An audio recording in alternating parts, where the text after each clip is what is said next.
Welcome back to Myths and Mayhem, the show where gods create problems, kings make them worse, and heroes hear the phrase, "Nobody has ever survived this," and respond, "Sounds like a skill issue." Last time, we followed Theseus from a giant rock in Trozen all the way to Athens. Along the road, he defeated bandits, bullies, murderers, a giant pig, a man whose entire personality was a bed. Honestly, it was a productive road trip. Then he heard about a giant man-eating monster living inside of an impossible maze and said, challenge accepted. The diagnosis remains unchanged. AGHS is still in full effect.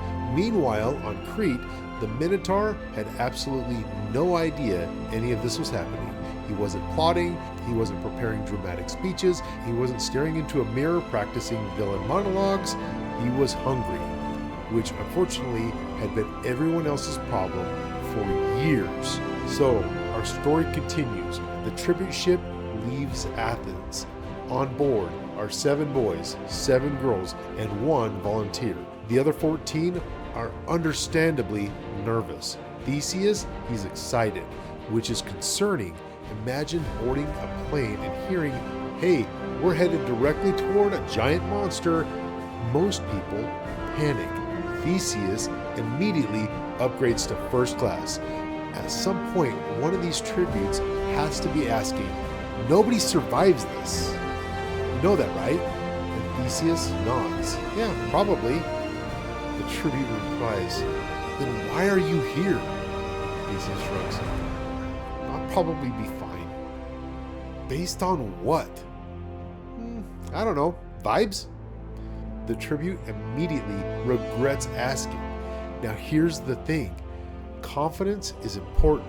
It allows people to attempt difficult things. But confidence without preparation is just optimism wearing a helmet. And Theseus is about to learn the difference. Eventually, the ship reaches Crete. King Minos is waiting. The tributes are delivered. Everything proceeds exactly as it has for years, except for one thing. Theseus and somebody notices Ariadne, the daughter of King Minos, the princess of Crete, the future owner of the greatest assist in Greek mythology. And now, depending on which version you're reading, Ariadne either falls in love immediately or recognizes that this is the first person who might actually have a chance of ending this nightmare. Either way, she decides to get involved. And thank goodness. Because at this point, Theseus has one plan. His plan is fight the monster. That's it. That's the whole plan. No map, no escape route, no strategy, no backup plan. Classic AGHS all over again. Ariadne asks, "So, how are you planning to get out?" Theseus pauses. And it's a long pause. It's the kind of pause that should concern everyone. And then he says, "I hadn't gotten that far." Ariadne immediately realizes that she is dealing with an idiot. A heroic idiot, but still idiot. So she hands him a ball of thread. Now, let's compare hero starter packs for just a moment. Perseus got the deluxe edition.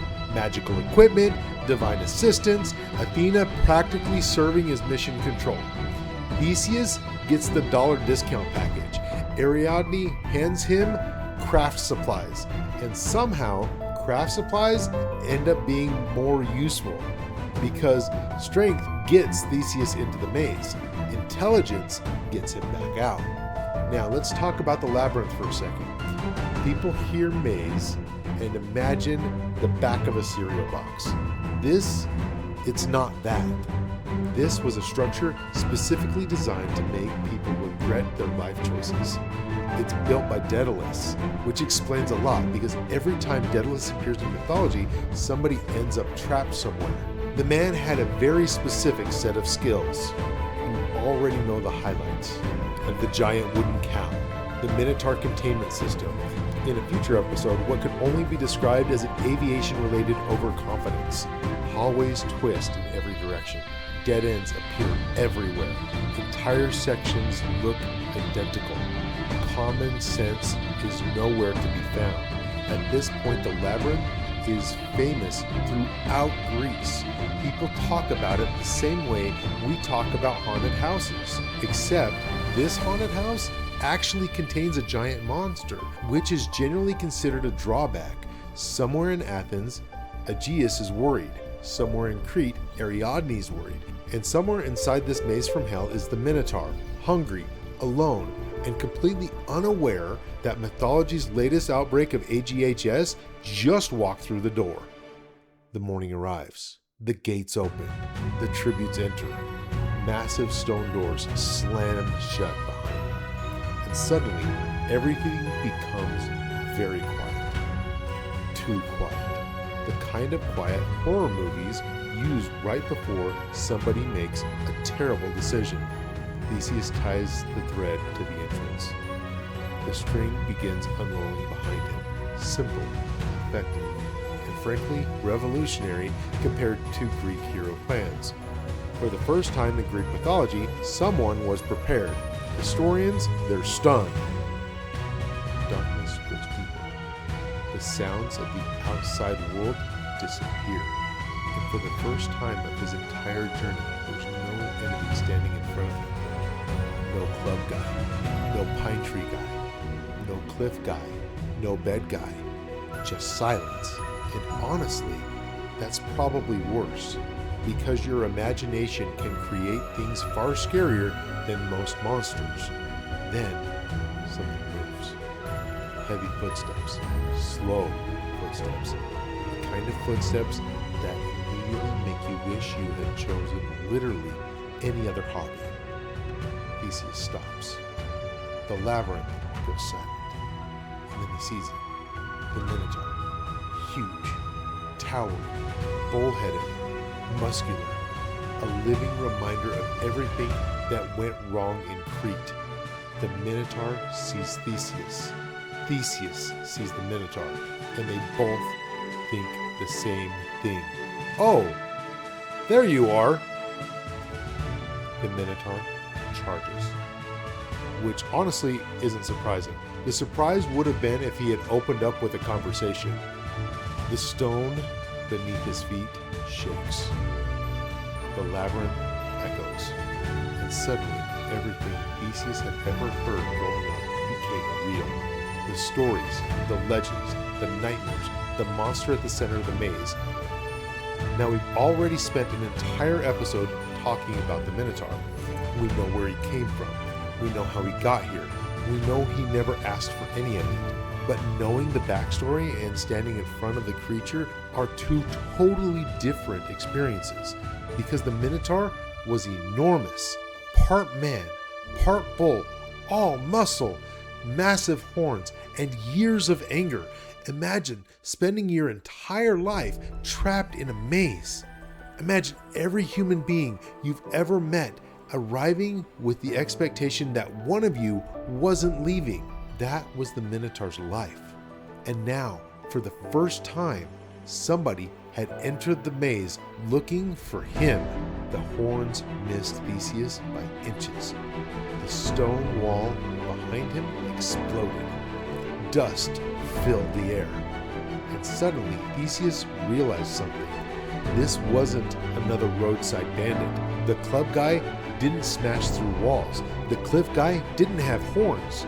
The bed guy was weird, but not this weird. The Minotaur wasn't a problem. The Minotaur was the reason people built legend. And now, every hero eventually reaches a moment where confidence stops being enough. This was that moment. The Minotaur was stronger, bigger, and faster than anything that size had the right to be. And unlike every villain that Theseus had met before, the Minotaur wasn't arrogant. He wasn't making speeches.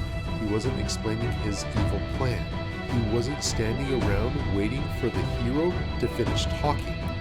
He was just trying to kill him, which, from the Minotaur's perspective, was a perfectly normal Tuesday. Theseus circled. The Minotaur charged. Theseus dodged. The Minotaur turned. Again and again and again. At some point, the fight probably started looking like the world's most dangerous game of tag. Only in this game of tag, one participant actually had horns. Somewhere in Athens, Aegeus is worried. Somewhere in Crete, Ariadne is worried. The Minotaur is probably thinking, why does dinner have a sword? Eventually, Theseus saw a horn. A small one, but one big enough. He lunged. The Minotaur roared. The maze echoed. And after years of fear, years of sacrifice, years of stories, the monster finally fell. And then everything went quiet. Just like that. The creature that had haunted Athens for generations was gone. The thing parents used to scare their children. The things sailors whispered about. The thing trapped inside the center of the maze was gone. And honestly, it's a little sad. Not because Athens wouldn't celebrate, they absolutely will. Because the Minotaur never really had a choice. Poseidon made a decision. Minos made a decision. Pasiphae made a decision. Daedalus definitely made decisions. And somehow, the Minotaur spent his entire life paying for all of them. Which feels unfair. Then again, Greek mythology isn't exactly famous for fairness. Now normally, this is where a hero gets lost. Fortunately for Theseus, Ariadne had already proven she was the smartest person in the story. The thread remained stretched behind him. A simple line leading home. One end at the center of the maze, the other end at freedom. Theseus just followed him, turn by turn, hallway by hallway. Eventually, daylight appeared. The entrance, the exit, the thing nobody had ever found before. And suddenly, the impossible maze wasn't impossible anymore. Which was a good reminder that strength and courage are important, but sometimes the smartest person in the room carrying the ball of string is the real hero. Theseus emerged from the labyrinth, alive, victorious, and carrying proof that the nightmare was over. The Athenians were ecstatic. The Cretians were stunned. King Minos was having a very bad day. Imagine spending years maintaining a monster-filled maze, building an entire reputation around the fact that nobody escapes, only for a teenager and a ball of string to ruin everything overnight. That's got to sting. Somewhere in Crete, Minos is furious. Somewhere in Athens, Aegeus is hopeful. And somewhere in the background, Daedalus was probably pretending none of this was his fault.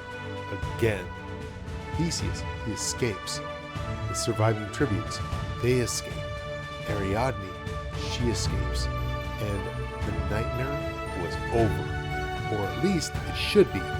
But because this is Greek mythology, and Greek mythology treats happy endings the same way that Poseidon treats healthy relationships, with a great deal of suspicion.